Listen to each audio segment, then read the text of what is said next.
First law of motion, Newton's first law of motion. इनको जैसे Newton's laws of motion है, इसको हम एनएलएम भी बोलते हैं। एनएलएम का मतलब है न्यूटन्स लॉ ऑफ मोशन, तो ये एनएलएम के नाम से भी जाने जाते हैं। फर्स्ट लॉ ऑफ मोशन क्या बोलता है, ध्यान से सुनिए, समझिए इसको। फर्स्ट लॉ ऑफ मोशन ये बोलता है कि अगर किसी भी ऑब्जेक्ट के ऊपर, कोई भी ऑब्जेक्ट है वो चाहे रेस्ट में हो या मोशन में हो, अगर किसी भी ऑब्जेक्ट के ऊपर कोई एक्सटर्नल फोर्स काम नहीं करता है, जब तक हम उसके ऊपर एक्सटर्नल फोर्स नहीं लगाएंगे तब तक वो ऑब्जेक्ट अपनी पोजीशन चेंज नहीं करेगा।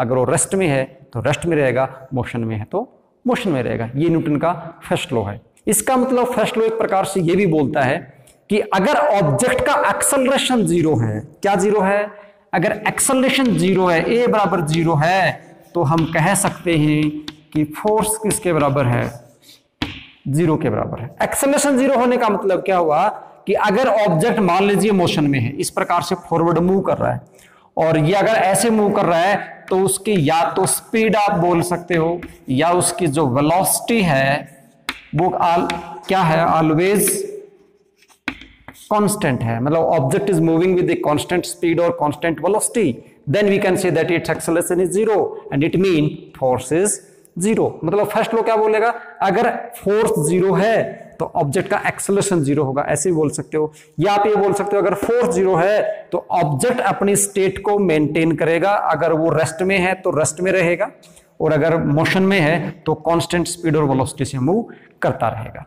ये जो हम बोलते हैं कि रेस्ट में है तो रेस्ट में रहेगा, मोशन में है तो मोशन में रहेगा, यहां पे एक कॉन्सेप्ट और आता है जिसको हम बोलते हैं इनर्शिया। क्या बोलते हैं, इनर्शिया बोलते हैं। और इनर्शिया क्या होता है, यहां हम ज्यादा डिटेल नहीं, थोड़ा सा डिस्कस करेंगे इनर्शिया के बारे में। इनर्शिया एक प्रकार की इनएबिलिटी होती है। इनर्शिया क्या होती है, इनएबिलिटी होती है किसी भी ऑब्जेक्ट की, जिसके कारण ऑब्जेक्ट अपने आप अपनी जो पोजीशन है उसको चेंज नहीं कर सकता, अपने आप अपनी पोजीशन चेंज नहीं कर सकता। मतलब अगर वो रेस्ट में है तो रेस्ट में रहेगा, मोशन में है तो मोशन में रहेगा, और किसी पर्टिकुलर डायरेक्शन में जा रहा है तो उसी डायरेक्शन में जाएगा जब तक उसके ऊपर कोई एक्सटर्नल फोर्स नहीं लगता, तो वो इनर्शिया होता है। मतलब इनर्शिया एक प्रकार से क्या होती है, इनएबिलिटी होती है। Inertia is inability. अब यहां से हम ध्यान से देखें, इनर्शिया क्या बोलता है, अगर ऑब्जेक्ट पे कोई एक्सटर्नल फोर्स नहीं लगेगा तो ऑब्जेक्ट अपनी पोजीशन को मेंटेन करता है। अगर वो रेस्ट में है तो रेस्ट में रहेगा, मोशन में है तो मोशन में रहेगा, और अगर किसी पर्टिकुलर डायरेक्शन में जा रहा है तो पर्टिकुलर डायरेक्शन में जाएगा।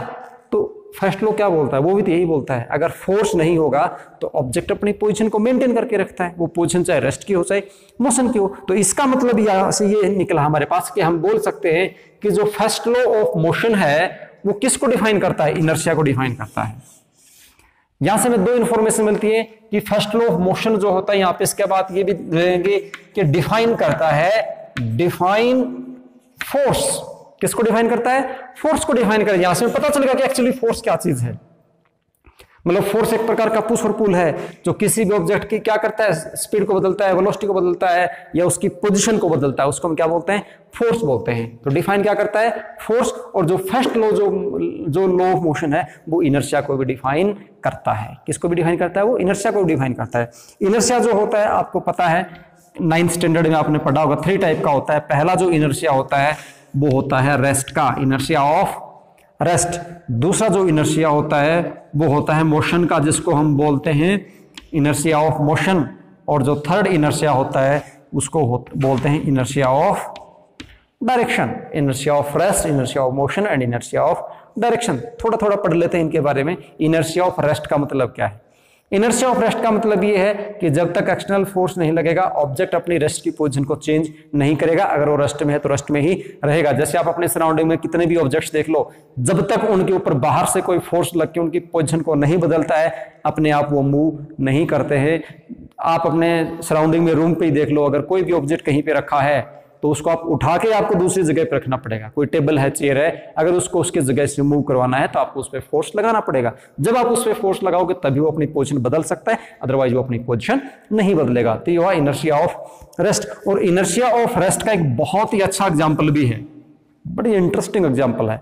एग्जाम्पल इंटरेस्टिंग क्या है कि मान लीजिए आप किसी बस में खड़े हैं, इस प्रकार से खड़े थे और अचानक से बस चल पड़ती है।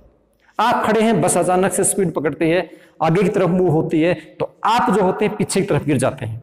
या फिर मान लीजिए आप ऐसे खड़े हो, किसी कारपेट पे खड़े हो और आपका दोस्त कारपेट को पकड़ के खींच लेता है, तो क्या होता है, आप पीछे की तरफ गिर जाते हो। उसका रीजन ये है कि आपकी बॉडी पहले तो रेस्ट में थी, अचानक से क्या हुआ कि जो जिस सरफेस पे आप थे वो सरफेस मोशन में आया।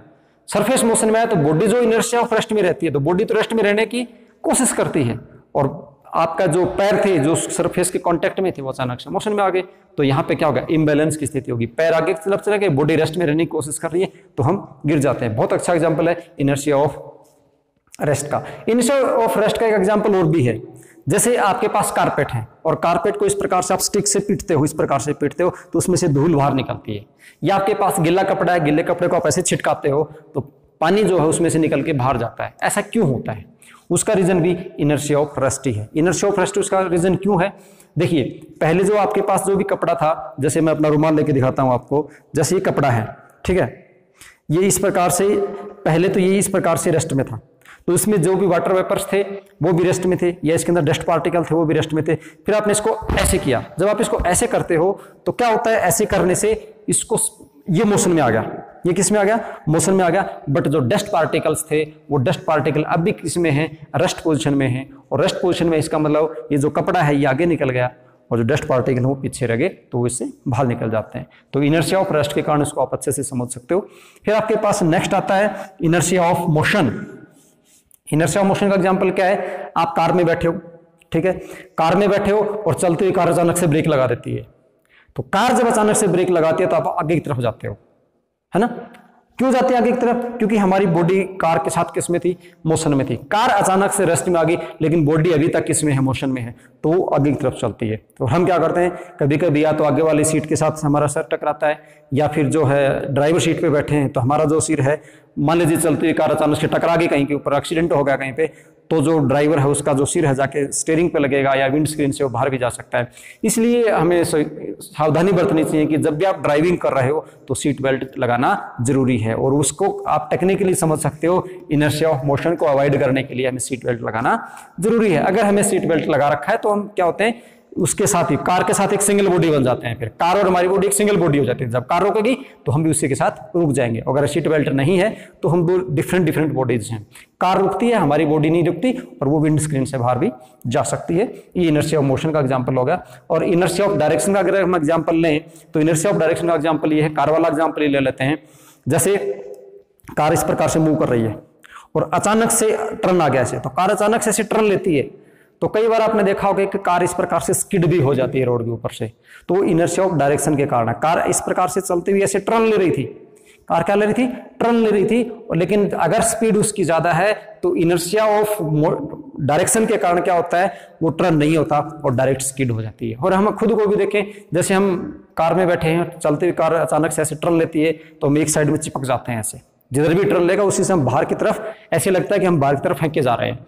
या फिर आपने वो झूला देखा होगा, गोल झूलने वाला झूला, उसमें जब बच्चे बैठे होते हैं या आप उसके अंदर कभी बैठ के और उसको ऐसे घुमाओ, जब उसको ऐसे घुमाते हैं तो क्या होता है कि हमें ऐसे बाहर की तरफ फोर्स फील होता है, और अगर स्पीड ज्यादा हो तो हम बाहर की तरफ फ्लाई भी हो जाते हैं, ठीक है ना। तो ये सब किसके कारण है, इनर्शिया ऑफ डायरेक्शन के कारण। तो इनर्शिया हमारे पास देखा 3 प्रकार का होता है, inertia of rest, inertia of motion and inertia of direction. Inertia of rest का एग्जांपल हमने बहुत से देखे, आपके डेली लाइफ में बहुत से एग्जांपल हैं। मैं आपको एक एग्जांपल और भी दे देता हूं। जैसे आपका कोई पेड़ है और पेड़ पर से आपको फ्रूट्स तोड़ने हैं, तो पेड़ को पकड़ के आप ऐसे हिला देते हो, तो पेड़ को पकड़ के आप ऐसे हिलाओगे तो उससे क्या होता है, फ्रूट्स जो हैं वो तो अपनी पोजीशन के ऊपर रहते हैं, वो तो रेस्ट पोजीशन में रहते हैं, और ब्रांचेस जो हैं वो अचानक से मोशन में आ जाती हैं। तो फ्रूट रेस्ट में है, ब्रांच मोशन में आ गई, तो उसके कारण जो फ्रूट है वो ब्रांच से अलग हो जाता है। तो इनर्शिया ऑफ रेस्ट का आप डेली लाइफ में ऐसे बहुत से एग्जांपल हैं, इंप्लीमेंट कर करके देखना कि कहाँ पे इनर्शिया ऑफ रेस्ट लग रहा है, कहाँ पे इनर्शिया ऑफ मोशन है, कहाँ पे इनर्शिया ऑफ डायरेक्शन है। तो फर्स्ट लॉ से हमें क्या पता चलता है, फोर्स के बारे में पता चलता है और इनर्शिया के बारे में पता चलता है। ये हमारा फर्स्ट लॉ है। अब हम बात करते हैं सेकेंड लॉ की, और जो सेकेंड लॉ है वो क्या करता है, वो मेजर करता है किसको, फोर्स को।